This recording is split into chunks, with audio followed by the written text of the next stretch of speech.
Welcome back to the INP4 unit on pain management of the perioperative client. And now we want to look at this document called Notes on Anesthetics and Analgesics. I don't know I'm going to go through the whole thing in detail. Like I said, you do have it on Moodle, so you can feel free to read through it in detail. But there's certainly some things I definitely want to highlight here with this document.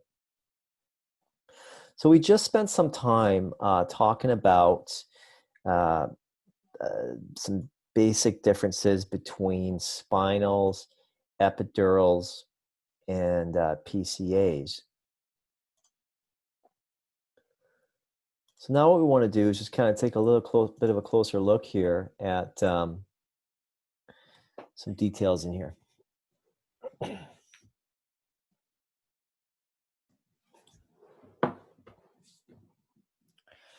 All right, well, okay, so we started talking about posture. So I think we actually need to just kind of take a look at what that is. So this isn't going to make sense. So let me just kind of pull up a document here.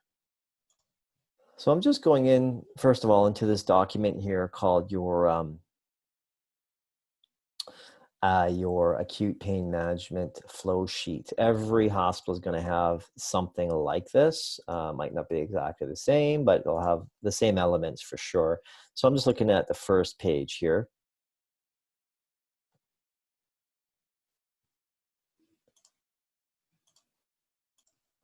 Okay, so there's a few overview things we're going to go through here.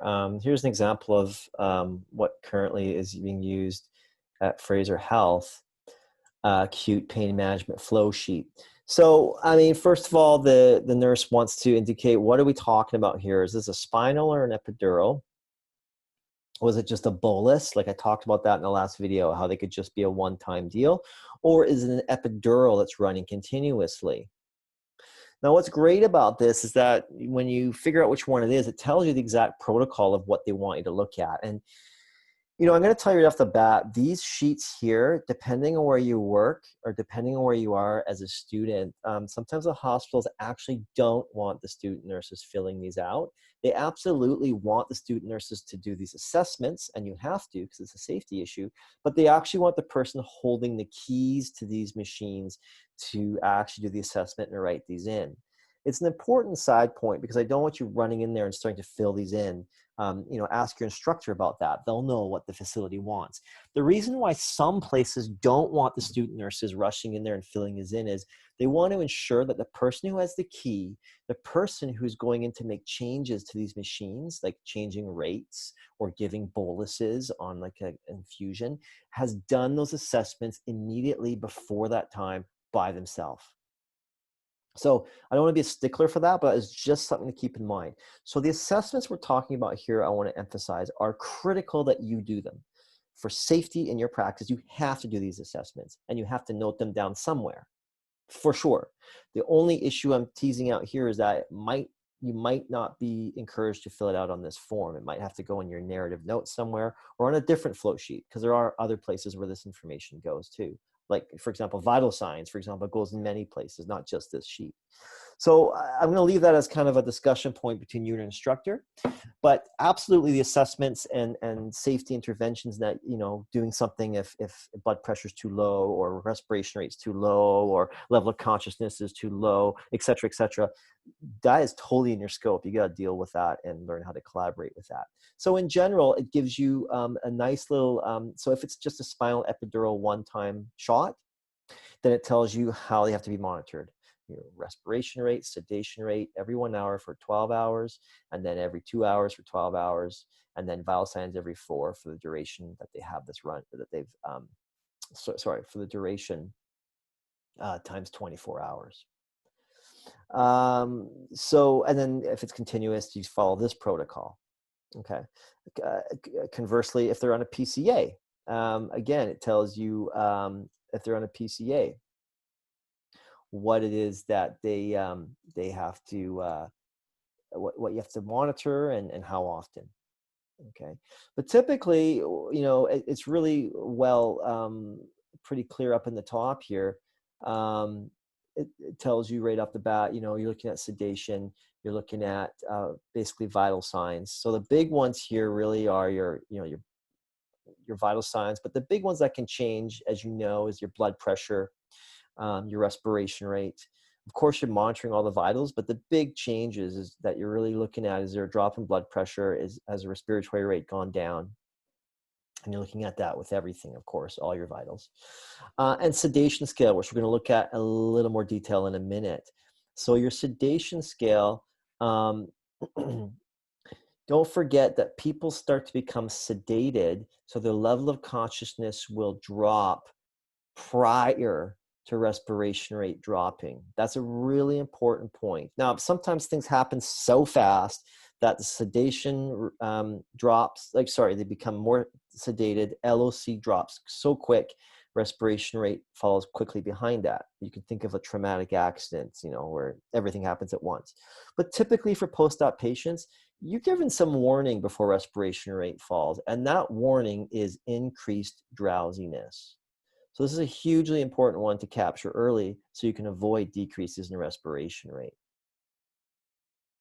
And then, of course, you can read through the rest yourself. There's a great one for pain scale. Is it just at rest, or is it only when you're moving and coughing? The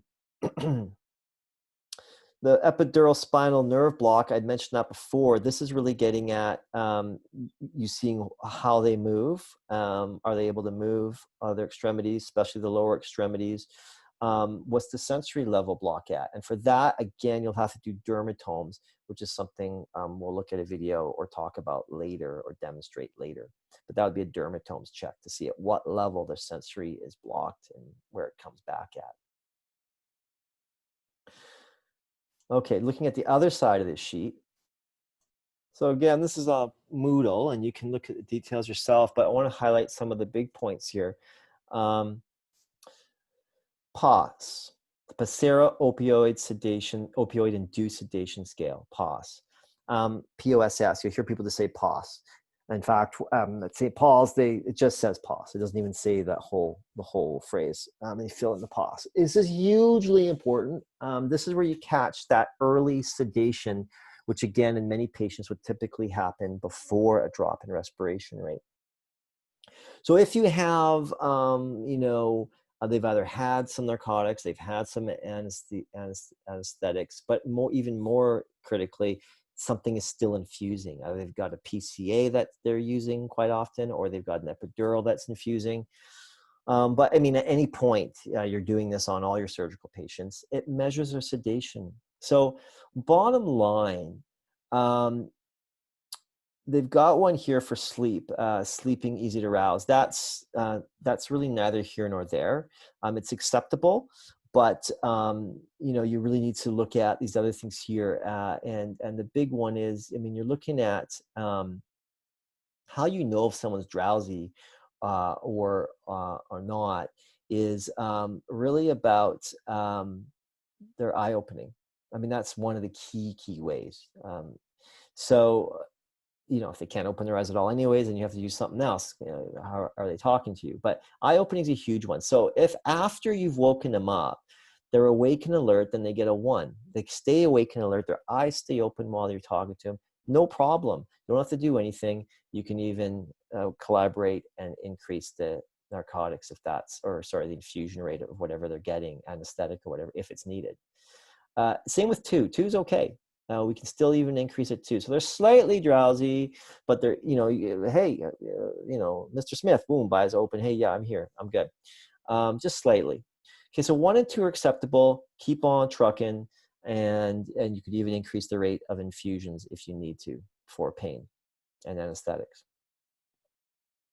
Okay, 3 and 4 in a nutshell are not acceptable. Okay, and obviously 4 is a lot worse than 3. And, and like it says here, it tells you right here. You may even have to, where does it say here? It doesn't say, but you may have to give something to reverse the medication. What do you call it? Narcan. If you got a 4 and you look at them and then you count the respirations and they're respiring at like 7, you might need some Narcan in there. So, you can kind of read uh, these details here, but and you should, but the bottom line is that 3 and 4 are unacceptable, and you would not give any more of the anesthetic or the narcotic at that time. In fact, you would probably be even stopping them or holding them, as they say. And again, you might have to give a reverse, something to reverse if it's a narcotic, you might have to give a Narcan. So really important to do the pause quite often. Follow the protocols, which we just talked about on the other side of the sheet, as to how often that needs to be done. Okay, what else with the sheet? Pain assessment, you should already know that from school. This is your dermatome assessment. And basically how it works here is that, let me just zoom in here. It actually tells you right here what to do. Use ice, put it in the glove, gently touch the patient's face. Let's go over here and use a diagram. Touch their face with the ice full of glove and say, can you feel that coldness, the amount of the coldness? Then you start at the upper anterior chest. So where is that? It's come somewhere up here by the nipple line, say, and you work downwards. You keep moving down until they say it's not as cold. Okay, so it's not as cold. That's the area where the spinal might still be working or the epidural is having its effect. Or they might say, I don't feel anything at all, so it's numb. It's very normal that in the areas where, like let's say someone's had bowel surgery, and so they had a spinal at, where are we here, at around L2, L1, L2, or they had an epidural around that region running still. You expect it to affect around this area. It's very normal to expect that around here is going to be, so like let's say between L3 and, L1, kind of T12-ish area, this region here, it's really reasonable to expect that while that med is still in effect, there's going to be a change in the coolness. It won't be as cool as it felt up here. That's very normal.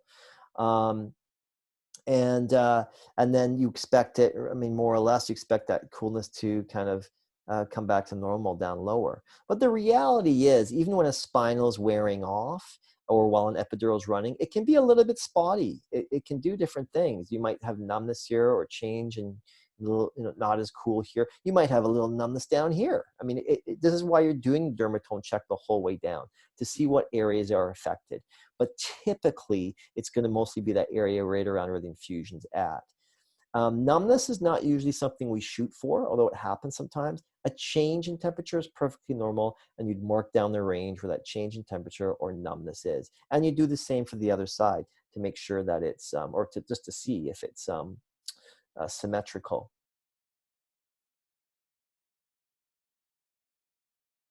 That's basically dermatomes in a nutshell.